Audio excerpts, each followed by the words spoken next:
Hi,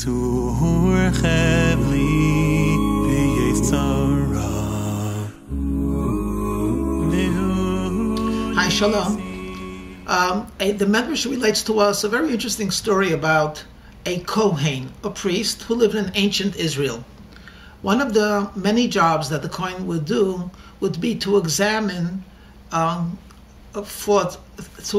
fellow Jews to see if they have the spiritual disease called tzara'at. This spiritual disease manifests itself in the change of a color of hair. So, for example, in a healthy skin, suddenly there's 2 hairs or more that turn into very white. That might be an indication of this particular spiritual disease. And the Kohen was trained to actually see the skin, to examine it, and to find out what would just be a skin discoloration and what would actually be indicative of this spiritual disease. Well, there's one particular Kohen, randomly I'll call him Shmuel, who was not doing very well. And he had a large family and was not making ends meet. And he was thinking to himself that perhaps he would have more luck if he left the Holy Land of Israel. So he tells his wife, he says, "My dear wife, we need parnasa, we need livelihood. Perhaps I'll find my fortune outside of Israel." So she said, "But what about those people that come and to have their skin examined by you?" He said, "Well, you could send them to another Kohen, but I'll give you a couple of pointers so you'll know yourself what is obviously not tzara'at. And that is, when you look at the skin, look very deeply, because actually each hair has a groove which is right underneath it, and it's from that groove that it derives nourishment.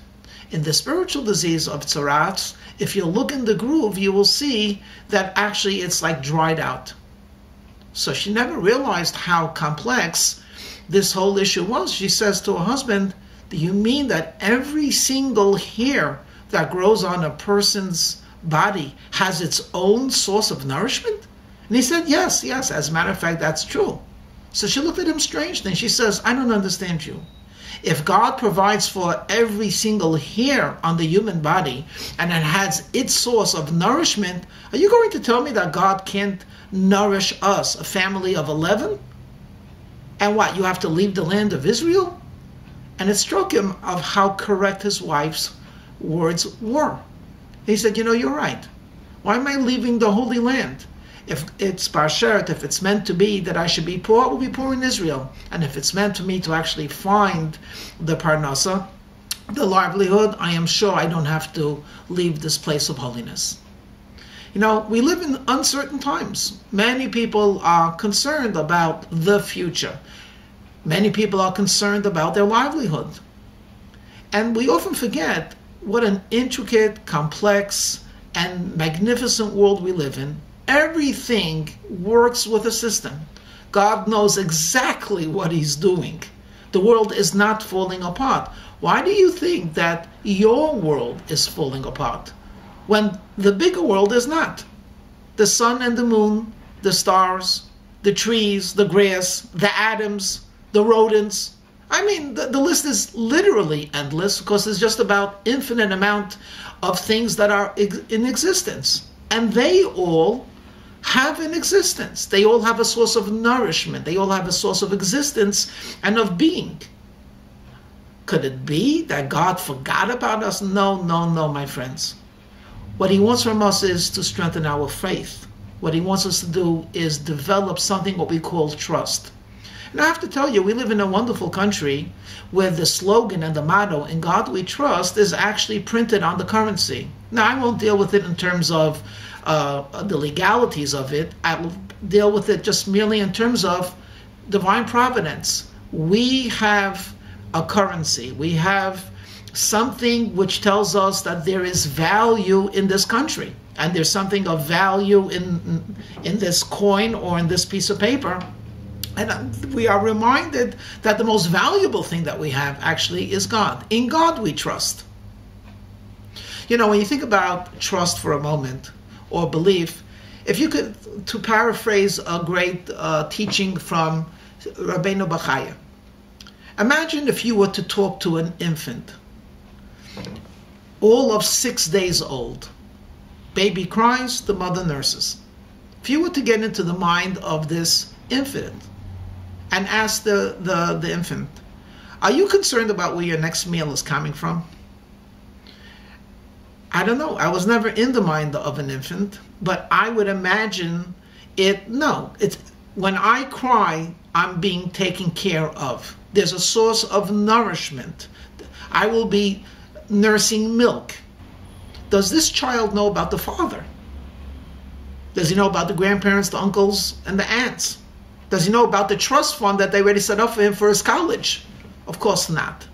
He only, or she only, can directly relate to the immediate source of nourishment. And as this infant grows and becomes a toddler, it begins to understand on its level that there's a father and a mother. Actually, the fact that mother is around is because father is around. And someone is paying the rent, though he doesn't know what it's called. But there's always food in the house, so it's not only mom. And then as he grows a little bit older, he begins to realize that dad doesn't provide for all of this, that dad has a job. And then as you begin to expand your horizons, you begin to understand that it's not the immediate which gives me the food. There's really an entire world which was created. And because there is a world, that is why I'm able to have this source of nourishment. More correctly, who keeps all of the world alive? How can we eat? God will provide. How does he provide? It's up to man to create the channels. But ultimately, it's not our channels. It's not exactly our input that's the final decree.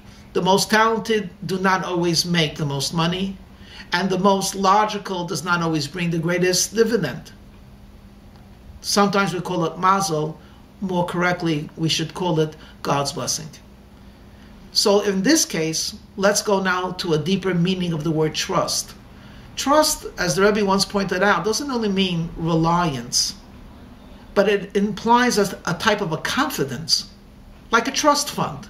I don't have it in my pocket, but I'm not worried, I'm not anxious, because I know that there's a fund, not that will be created, but is there.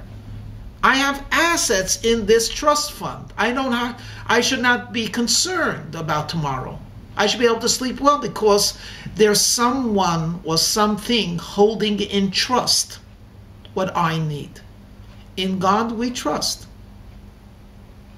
God will provide, has provided. With our trust comes a blessing.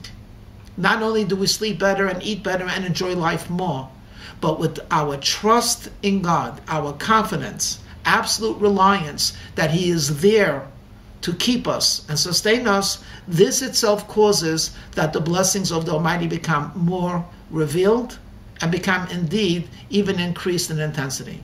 So my friends, God should reward our trust in him, and let's hope that the blessings flow. And with that, I'll close by wishing you a very happy, serene, and peaceful Shabbat Shalom.